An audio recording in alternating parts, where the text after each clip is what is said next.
Vamos solucionar aqui então mais uma questão, conteúdo do nosso curso completo de raciocínio lógico. Diz assim, ó, assinala a alternativa que contém um argumento válido. Então nós já estudamos que argumento válido, legítimo ou bem construído, é quando a conclusão é consequência obrigatória do conjunto de premissas. Então, na lógica de argumentação, nós temos dois tipos de argumento, o argumento válido e o argumento inválido. Então, quando a conclusão for consequência obrigatória do conjunto de suas premissas, nós vamos dizer que esse argumento é o quê? É válido. Quando isso não acontecer, o argumento é inválido. Quando nós temos, por exemplo, aqui, ó, alguns atletas jogam xadrez. Todos os intelectuais jogam xadrez. Conclusão, alguns atletas são intelectuais. Então, aqui nós temos uma argumentação, um argumento, formado por duas premissas e uma conclusão, chamada, portanto, de silogismo. Um exemplo de silogismo. Então, na prova se caiu. O que é silogismo? Silogismo é um argumento constituído por duas premissas e uma conclusão.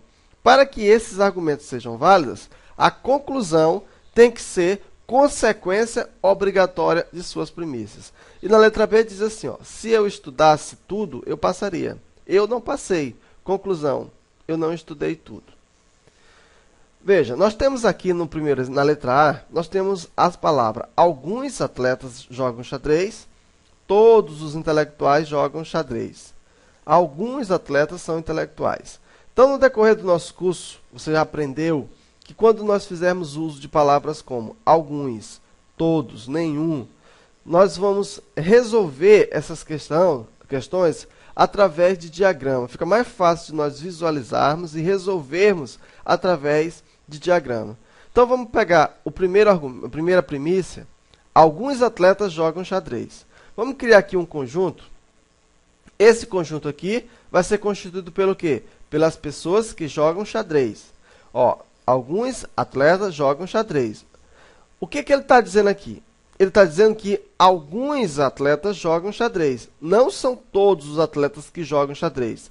Isso quer dizer que existem atletas que jogam xadrez e existem atletas que não jogam xadrez. Então, o conjunto formado pelas pessoas que jogam xadrez, eles vão fazer uma interseção com esse conjunto dos que jogam xadrez.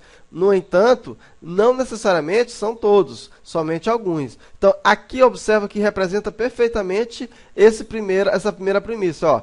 Alguns, está aqui, ó, esse conjunto aqui de atleta, jogam xadrez.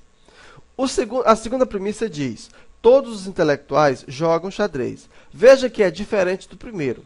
O primeiro diz que algum atleta joga xadrez, somente algum. Aqui já diz que todos. Então, o conjunto formado pelas pessoas que são intelectuais, todos eles estão contidos dentro daqueles que jogam xadrez. Então, esse conjunto aqui é formado pelo conjunto dos intelectuais. Pronto, aqui nós já representamos as premissas. Veja, alguns atletas jogam xadrez e todos, ó, observa que o conjunto de intelectuais, todos estão contidos dentro do conjunto dos que jogam xadrez. Logo, vamos agora ver a conclusão.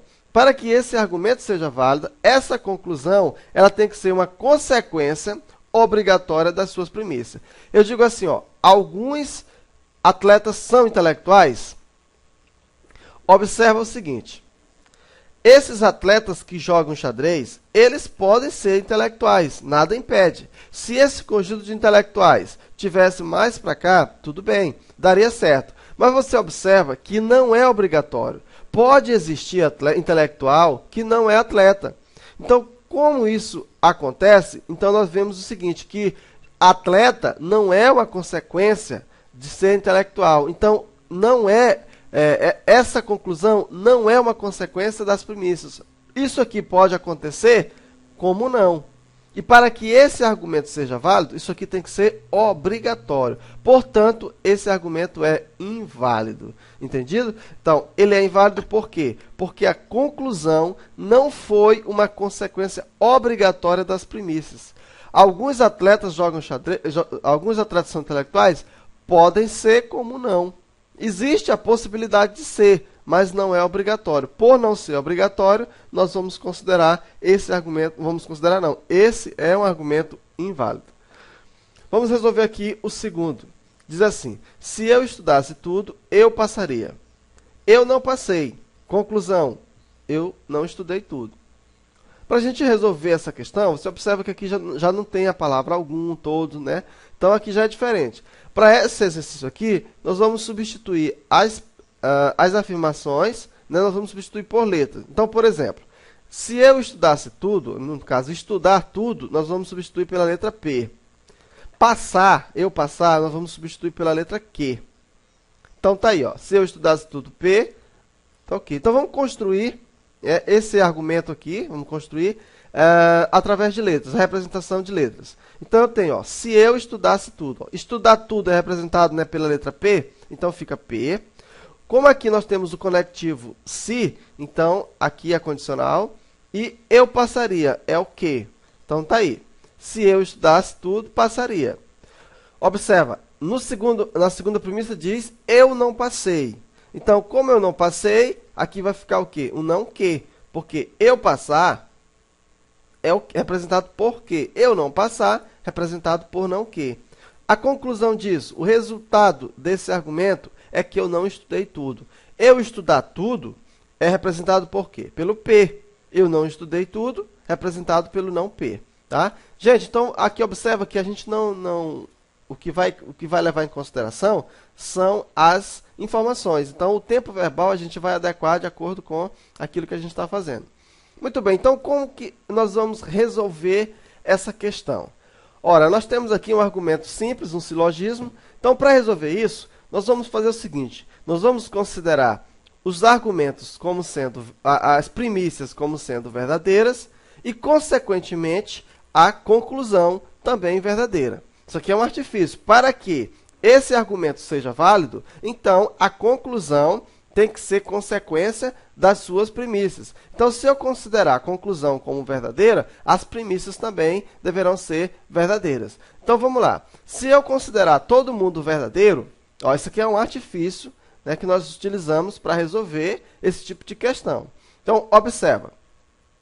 Se Q é verdadeiro, logo, eu sei que, aliás, se não que, para que isso aqui seja verdadeiro, nós estamos considerando isso aqui tudo como verdadeiro. Então, se não que é verdadeiro, implica, portanto, que Q é o quê? Falso. Entendido? Ora, se eu estou dizendo que não que é um verdadeiro, logo, ó, que é falso. Então, da mesma forma que eu tenho a conclusão. Ó, se eu estou dizendo que não P é verdadeiro, logo eu sei que P é o quê? É falso. Muito bem. Aqui eu já encontrei o Q e já encontrei o P. Agora vamos pegar o argumento de cima, na condicional. Ora, eu tenho P, então Q. O que é que eu já sei? Eu sei que, que isso aqui tem que ser verdadeiro. Eu sei que o P é falso. E sei que o Q também é falso. Isso aqui, ó, é falso, então falso. Isso aqui dá um resultado verdadeiro ou falso? Isso aqui dá um resultado verdadeiro. Logo, esse é um argumento válido. Entendido? Então, como eu fiz para resolver essa questão? Considerei todos os argumentos como sendo, todas as premissas verdadeiras e a conclusão verdadeira. Se eu considerar as premissas verdadeiras, eu vou chegar à conclusão de que P, não Q é verdadeiro. Se não Q é verdadeiro, é porque Q é falso.